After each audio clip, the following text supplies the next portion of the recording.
여러분, 이스라엘이 엘리 제사장 시대 때 엘리와 그 아들들이 제사장이었음에도 불구하고 예배를 무시했어요. 하나님을 무시한 겁니다. 한나와 그 가족들은 평신도이었음에도 그렇게 하나님을 존중히 여겼는데 그들은 제사장이었음에도 불구하고 하나님을 존중히 여기지 않고 망령되이 행했어요. 그래서 하나님이 이렇게 말씀하지 않았습니까? 본문 30절에 나를 존중히 여기는 자를 내가 존중히 여기고 나를 멸시하는 자를 내가 경멸하리라. 여러분, 한나는 하나님을 존중히 여겼습니다. 그래서 절기 때마다 정성껏 예물을 준비하여 성전을 찾았고요. 차도 없던 그 시대에 진심과 전심으로 하나님을 예배하며 소원까지, 어린 사무엘을 바치겠다는 소원까지 지키지 않았습니까? 결과가 뭐죠? 맡기셨잖아요. 한 시대를 복 주셨잖아요. 한 시대에 존귀와 영광을 주신 거 아닙니까? 우리가 하나님을 존중히 여기면 하나님도 우리를 존중히 여기세요. 영국의 3대 수상 중에 한 분인 윌리엄 글래스턴이라고, 그는 수상에 4번이나 당선이 되었습니다. 이분이 영국 역사상 탁월한 수상이 될 수 있었던 건 그가 예배를 존중히 여겼기 때문입니다. 그의 고백 들어보실까요? 내가 국가 경영에 바빠 정신없이 분주하게 돌아다니며 시간이 가는 줄 몰라 때로 아침과 저녁도 분별하지 못하며 일한 적이 많았다. 그러나 내 평생 단 한 번도 주일 예배 시간을 잊거나 늦어본 적이 없었다. 내가 평범한 가정에서 태어나 약한 몸과 부족한 지식으로 나의 조국 대영 제국에서 4번이나 수상을 역임하며 섬길 수 있었던 능력과 지혜는 예배 때마다 부어주시는 은총과 위로와 능력 때문이었음을 고백하지 않을 수 없다. 와, 그의 축복의 비결은 예배 아니었습니까? 예배. 그가 하나님을 존중히 여기니 하나님도 그를 존중히 여겨 주셨어요.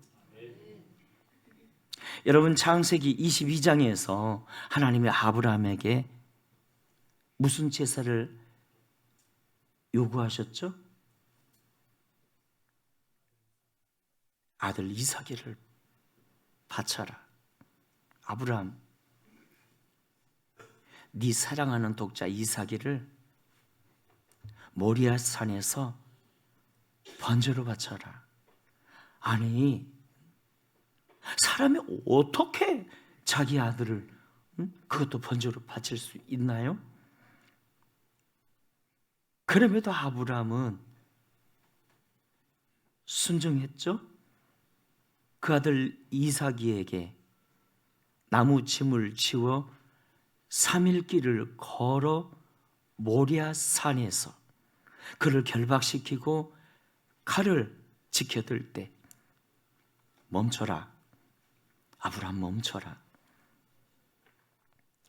네가 네 사랑하는 아들을 독자까지 내게 아끼지 아니하였으니 이제야 네가 나를 경외하는 줄 알았으므로. 와, 하나님이 감동받으시며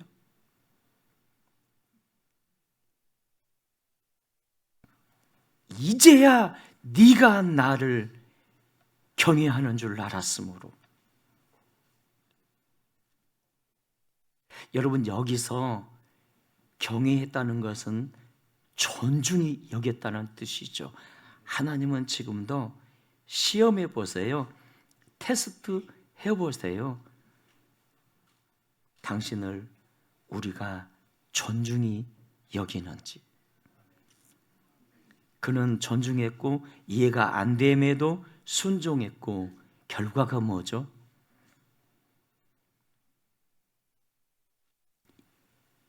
이제야 네가 나를 존중히 여기는 줄 알았으므로 너에게 약속한 복을 이제 시행하겠다. 따라합시다. 시행하겠다. 와, 그가 하나님을 존중히 여기니 하나님도 그를 존중히 여기셨어요. 여러분, 다니엘 6장에서 보니까 다니엘이 죽을 줄 알면서도 기도했어요. 모함을 받아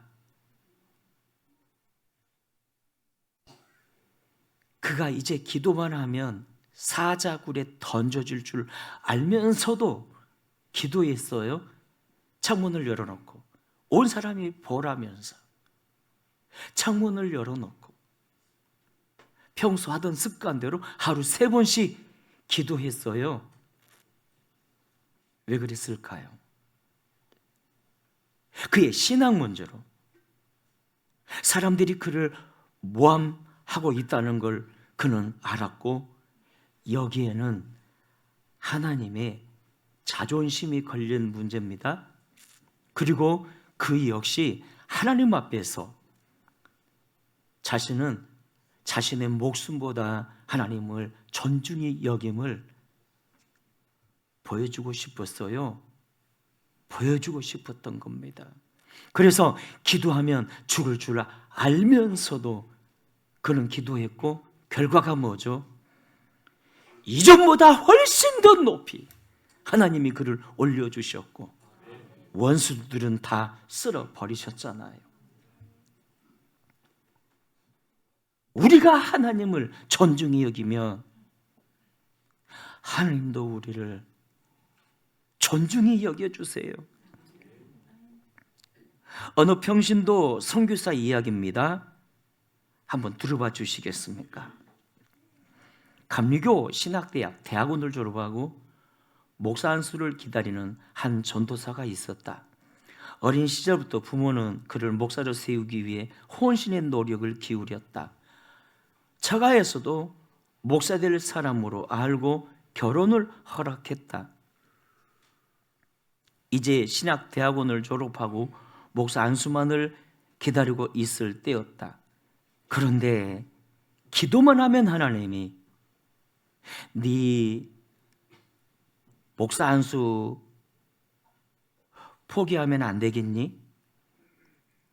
내게 목사를 내놓을 수 없겠니? 하셨다. 하나님, 내가 목사 안수 포기한다면 부모님과 처가 그리고 아내가 크게 실망할 건데요. 이를 어떻게 해야 하나요? 고민하다가 결단을 내렸다. 하나님, 제가 목사 안수 포기하겠습니다. 고백하고 나니 자신의 모든 것이 다 빠져나가는 것 같았다. 하나님, 나는 이제 아무것도 가진 것이 없어요 라고 했을 때 하나님이 하시는 말씀이, 그렇다면 이제 나와 함께 선교하러 가자였다. 그리고 얼마 후에 중동의 진주라는 사업체에서 현지 책임자로 와달라는 부탁이 왔다. 여러분, 중동 선교는 실제로 목사 안수 받고 가면 별 열매 없어요. 그리고 목사라는 것을 딱 알면 마음은 안 엽니다.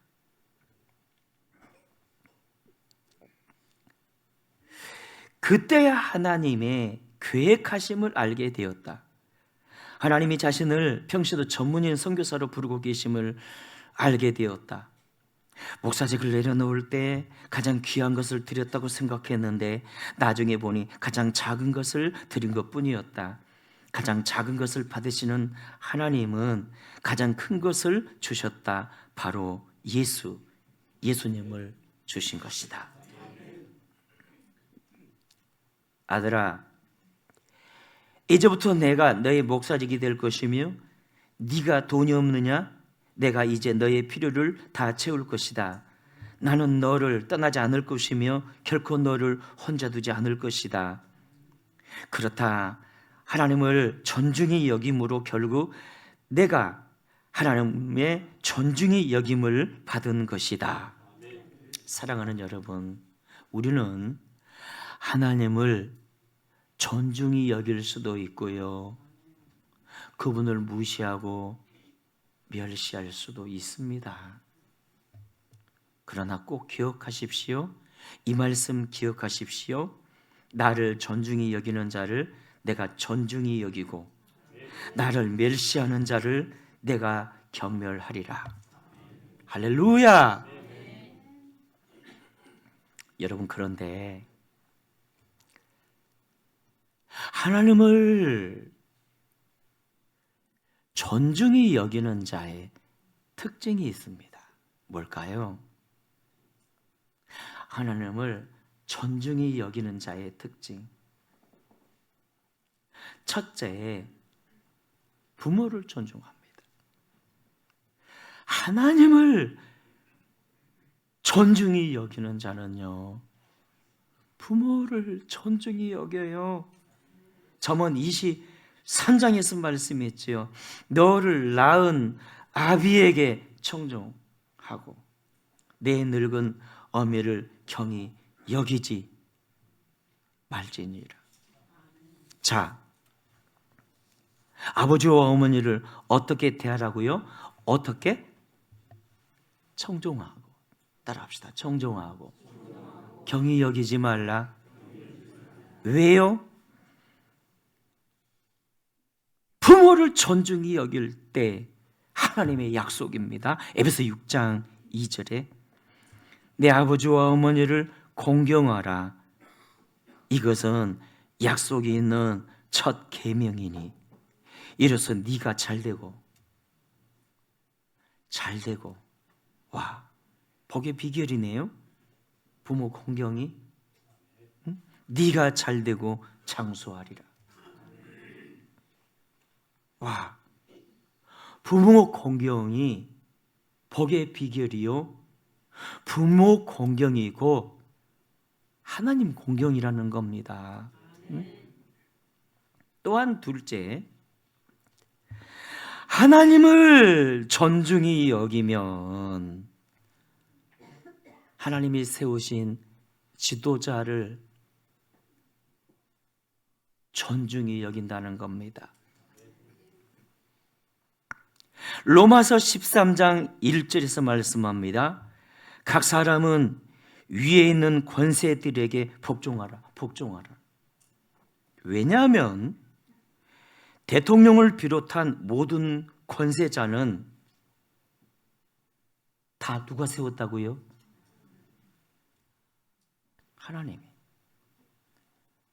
하나님이 정하셨어요.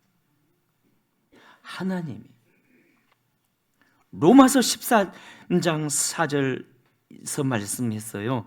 모든 권세자는 하나님의 사역자요 일꾼이라고. 때문에 우리가 권세자들에게 어떻게 대해야 합니까? 로마서 13장 7절에서 말씀합니다. 모든 자에게 줄 것을 주되 조세를 받을 자에게 조세를 바치고 관세를 받을 자에게 관세를 바치고 두려워할 자를 두려워하며 존경할 자를 존경하라. 두려워할 자를 두려워하고 존경할 자를 존경하라.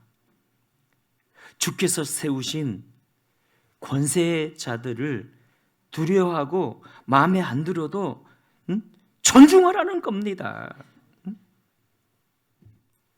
왜요? 왜 그렇죠? 하나님이 세우셨으니까. 자, 그렇다면 중요합니다. 우리가 권세자의 모든 명령에 다 복종해야 할까요? 모든 명령에 다 예외 조항이 있습니다. 바로 죄 짓게 할 경우에는 복종해서는 안 된다는 것입니다. 왜냐하면 그들 위의 권세자는 하나님이시기 때문입니다. 다니엘과 사드락 메삭 아벳느고를 봐보십시오. 왕이 명령한 그 금신상에 절하지 않았잖아요. 거절했잖아요. 순교를 각오하면서. 근데 기억하셔야 합니다. 그들은 그것을 거절했지만 그럼에도 황제를 존중히 여겼다는 겁니다. 요셉이 그랬고요. 다니엘도 그랬고요. 느헤미야도 그랬고요.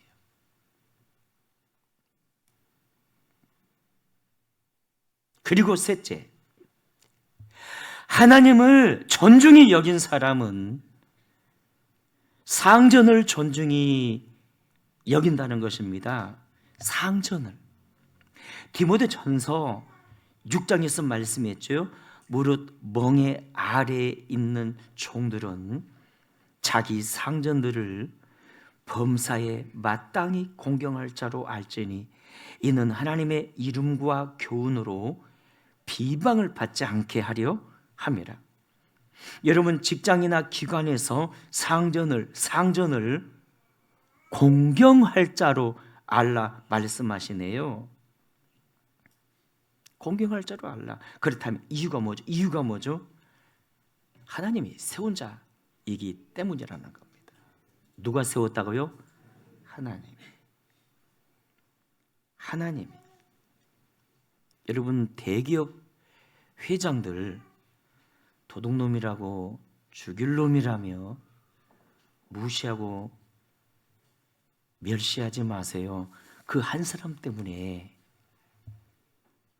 얼마나 많은 사람들이 먹고 사나요? 제가 청년 시절 현대에서 좀 일한 적이 있습니다. 여러분, 울산에 가보시면요, 현대 자동차만 있는 게 아니에요. 현대 중공업만 있는 게 아니라고요. 현대 전공회라는 회사도 있는데요. 여러분, 제가 그때 당시 있을 때만 해도 그 사원들이 수만 명이었습니다. 그리고 하청업체만 수천 개가 있었어요. 그들 다 먹여 살리기 위해서 누가 세우셨다고요?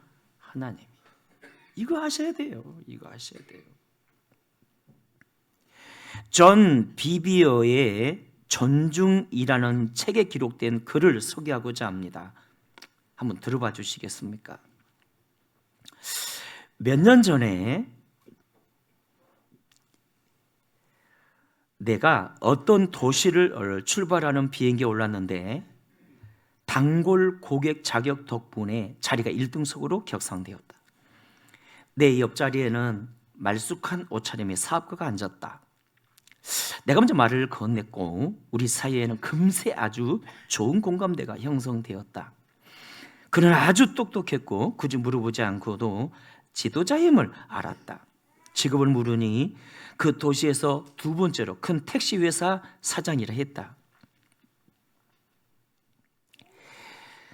한동안 그의 직업에 대해 대화하다가 이번에는 그가 내 직업을 물었다. 예, 저는 하나님을 위해 일하는 복음 사역자입니다. 그러자 그러자 그의 얼굴이 단박에 굳어지더니 툴툴 걸으며 고개를 돌렸다. 무척 당황했다. 제법 친근해진 그가 갑자기 나를 냉대하며 상종하기조차 싫다는 투로 행동했던 것이다. 그래서 가벼운 말투로 물었다. 왜 그러십니까? 도대체 왜 그러십니까? 그는 심각한 표정으로 말했다. 난 당신이 좋아졌어. 그러니 내가 왜 그리스도인이라면 학을 떼는지 솔직히 말하리이다. 우리 회사에 직원이 하나 있었어. 소위 교회 다닌다는 여자였어. 그는 근무 시간을 몇 시간씩 들여 많은 직원들에게 그들도 구원받아야 한다며 전도하고 다녔어. 본인만 생산성이 없었을 뿐 아니라 다른 직원들의 생산성까지도 떨어뜨렸어. 결국 해고했는데 그는 회사를 떠나면서 회사 기물들을 가져갔어. 심지어 독일에 사는 자기 아들한테 걸었던 장거리 전화요금 8,000달러를 나한테 떠넘겼어. 1990년대 초반이니 국제 전화비가 꽤 비싼 시절이었다. 가슴이 아팠다. 이제 그 회사 사람들은 하나님 말씀이 귀에 들어오지 않을 것이다. 그녀의 행동이 하나님 말씀에 오명을 입혔기 때문이다. 그녀는 일해야 할 시간에 전도함으로써 보란듯이 기물을 훔침으로써 사장과 직원들을 경멸했다. 가장 신뢰받는 직원이 되었어야 할 그녀가 말이다. 그래서 바울은 직원들에게 이렇게 말한다. 종들은 자기 상전들에게 범사에 순종하여 기쁘게 하고 거슬러 말하지 말며 훔치지 말고 오히려 모든 참된 신실성을 나타내게 하라. 이는 범사에 우리 구주 하나님의 교훈을 빛나게 하려 함이라. 디도서 2장 9절에 10절. 그 여자는 자기가 전도한 바로 그 내용의 신비일성을 떨어뜨렸다. 그녀는 복음을 욕되게 했다. 그자가 만일 하나님의 말씀대로 자기 고용주를 존중했다면 회사에서 전혀 다른 모습으로 근무했을 것이다. 의욕적으로 일을 잘했을 것이고 거기에 정직함까지 더해져 복음의 진보를 이루었을 것이다. 그리고 몇 년 후에 어느 교회에서 설교를 하면서 그 여직원 이야기를 했다. 그런데 얼마 뒤 우리 재정 후원자 하나가 나중에 CD로 그 이야기를 듣고 우리 사역기관에 문의했다. 그는 그 사장의 회사와 주소를 알아낼 수 있느냐고 물었다. 그 사장에게 사과 편지를 써서 8,000달러 수표와 함께 보낼 마음이었던 것이다. 그의 마음에 감격하여 연락처를 알아내 그에게 연락했다. 그런데 안타깝게도 그 사장은 6개월 전에 심장마비로 세상을 떠났다고 했다. 내 마음은 참담히 무너졌다. 그가 비행기에서 내가 전한 복음을 들었을까? 하지만 솔직히 그의 마음이 닫혀 있어서 전도는 아무런 진전이 없었다. 만일 그에게 사장과 회사를 존중하는 직원이 있었다면 비행기에서 그 사업가에게 복음을 전하기가 얼마나 쉬웠을까? 아마도 그는 받아들였을 것이다. 존, 당신 말이 이해가 갑니다. 내 회사의 가장 훌륭한 직원들은 그리스도인들이요 하면서 복음을 받아들였을 것이다.